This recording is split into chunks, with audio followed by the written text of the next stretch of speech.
Hello aspirants, welcome back to Careerpur, welcome back to my channel. तो RBI assistant exam 2023 का notification अभी तक release नहीं हुआ है। सबको इंतजार है कि इसका नोटिफिकेशन कब तक आएगा। तो इसके नोटिफिकेशन का इंतजार करने से बेटर है उसकी तैयारी कर ली जाए। आरबीआई असिस्टेंट एग्जाम के मेंस की तैयारी पहले से शुरू कर दी जाए। प्रीलिम से भी पहले हम मेंस की तैयारी कर लेते हैं, ताकि अगर हमारे चांसेस 80% उस एग्जाम को क्लियर करने के 80 से कम ये बढ़ के 90 to 95% हो जाए कि हमारा जो एग्जाम है वो श्योर शॉट हम उसको क्रैक कर लें पहली बार में। तो इसलिए हमारे चैनल के ऊपर एक प्लेलिस्ट चल रही है आरबीआई असिस्टेंट एग्जाम की, जिसमें हमने कवर कर रहे हैं कंप्यूटर अवेयरनेस के ऑब्जेक्टिव क्वेश्चन जो आपके पुराने एग्जाम में देखे गए हैं बैंकिंग एग्जाम में, प्लस कुछ ऐसे टॉपिक्स हैं जो कंप्यूटर अवेयरनेस के उनको टॉपिक वाइज पढ़ना जरूरी है। तो एक चैनल पे प्लेलिस्ट बन रखी है, आप जाकर चेक कर सकते हो उसको। आज हम बात करने वाले हैं 10 ऐसे इंपॉर्टेंट क्वेश्चन जो आपको देखने को मिलेंगे आपके एग्जाम में। हो सकता है आपको ये हेल्प करें आपका स्कोर बूस्ट करने में। तो चलिए शुरू करते हैं आज की वीडियो को। सबसे पहला क्वेश्चन यहाँ पे देखने को मिल रहा है आपको। सबसे पहला क्वेश्चन है, N essential ingredient for effective multimedia presentation incorporates user participation और, ठीक है, एक क्वेश्चन को दोबारा पढ़ लेते हैं एक बार। An essential ingredient for effective multimedia presentation incorporates user participation और, तो इसका आंसर आपको सामने देखिएगा इंटरएक्टिविटी। कुछ क्वेश्चन ऐसे होते हैं जिनका प्रॉपर मीनिंग आपको समझ नहीं आएगा या फिर आपको लगेगा ये क्या ही लाइन लिखी हुई है, उसको बेटर है आप नोट कर लो, अपने डिस्कशन में नोट्स बना लो ताकि आपको हेल्प हो जाए। ऐसे कभी क्वेश्चन देखिए आपको अपने एग्जाम में तो आपको आंसर उसका पता हो। तो इसका आंसर इंटरएक्टिविटी। नेक्स्ट क्वेश्चन की तरफ बढ़ते हैं। A device that the copies और reproduces text and images is also called as. एक डिवाइस जो कॉपी करता है टेक्स्ट को और उसको रिप्रोड्यूस करता है उसको इमेज के फॉर्म में, उसको हम क्या कहेंगे? तो आपको यहाँ पे आंसर दिख रहा है वहाँ पे ऑप्टिकल स्कैनर।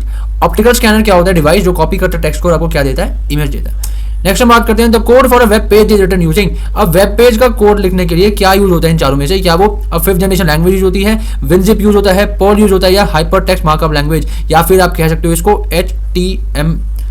इसको एडिट करते हैं एक बार। या हम इसको कह सकते हैं HTML, hyper text markup language. अब इसकी फुल फॉर्म आपको पता चल गई कि HTML की फुल फॉर्म होती है हाइपर टेक्स्ट मार्कअप लैंग्वेज।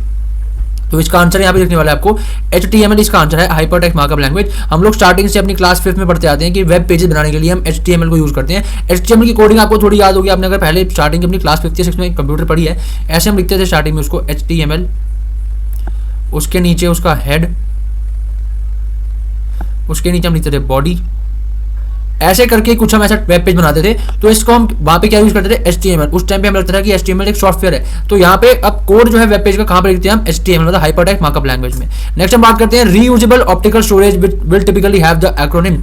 अब एक्रोनिम का मतलब ये फुल फॉर्म किसकी है? मतलब रीयूजेबल ऑप्टिकल स्टोरेज किसका एक्रोनिम है? तो इसको मान के चलो इसका आंसर है आपका RW। RW की फुल फॉर्म क्या है? Reusable optical storage. नेक्स्ट हम बात करते हैं a collection of related files is called a collection of related file. Related मतलब जो आपस में लिंक्ड है, आपस से रिलेशन है किसी चीज का। काफी चीजें ऐसी, काफी ग्रुप ऑफ पीपल जिनका आपस में रिलेशन है, उसको हम क्या कहेंगे? यहाँ पे अगर हम बात करें फाइल की बात हो रही है, कंप्यूटर की बात हो रही है, तो a collection of related files is called, इसको हम क्या कहते हैं? डेटाबेस।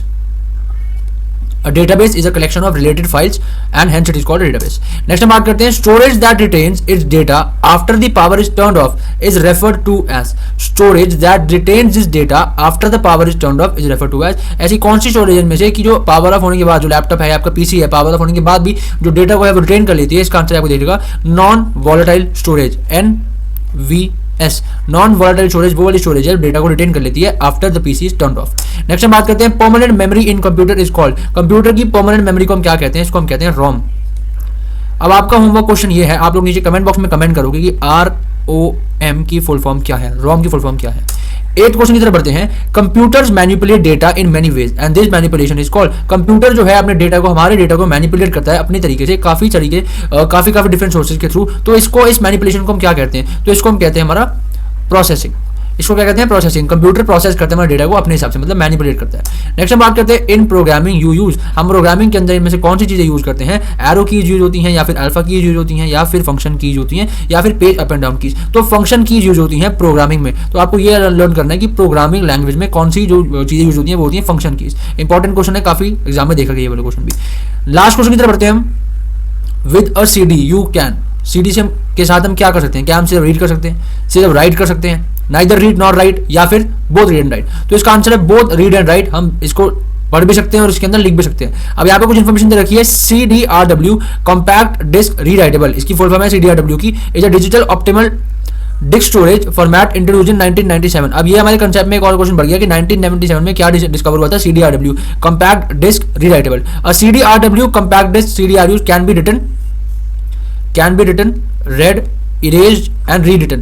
4 चीजें हमें पता चल गई यहाँ पे CDRW के बारे में कि इनके साथ हम 4 चीजें परफॉर्म कर सकते हैं। यहाँ पे अगर हम फ्लोचार्ट बना लेते हैं, ऐसे फ्लोचार्ट के थ्रू लर्न करने से क्या होता है, काफी चीजें में लर्न हो जाती है। क्या होता है CDRW में, आप रीड भी कर सकते हो इसको, इसके अंदर आप राइट भी कर सकते हो, इसको आप इरेज भी कर सकते हो और इसको आप री राइट भी कर सकते हो। तो 4 फंक्शन हमारे ये परफॉर्म कर रही है, 4 फंक्शन परफॉर्म कर रही है। कौन कौन से? रीड, राइट, इरेज और रीराइट। तो आज के 10 क्वेश्चन यहीं पे खत्म होते हैं। आरबीआई असिस्टेंट एग्जाम की, आरबीआई जो 2023 में असिस्टेंट का एग्जाम है उसकी प्रॉपर प्लेलिस्ट बन रखी है हमारे चैनल के ऊपर। ऊपर आपको यहाँ पे दिख जाएगी आई बटन में, यहाँ पे आप देखोगे तो एक आई बटन आएगा, वहाँ पे आपको दिख जाएगी, नीचे प्लेलिस्ट बन रखी है। बाकी इंग्लिश की क्लासेस हमारे चैनल के ऊपर जाकर चेक कर सकते हो, काफी प्लेलिस्ट बन रखी है अलग अलग एग्जाम्स की। तो इस वीडियो को खत्म करता हूँ। वीडियो पसंद आई वीडियो को लाइक कर लेना और वीडियो को सब्सक्राइब, चैनल को सब्सक्राइब करना ताकि कोई भी वीडियो मिस ना पहुंच जाए। Thanks for watching.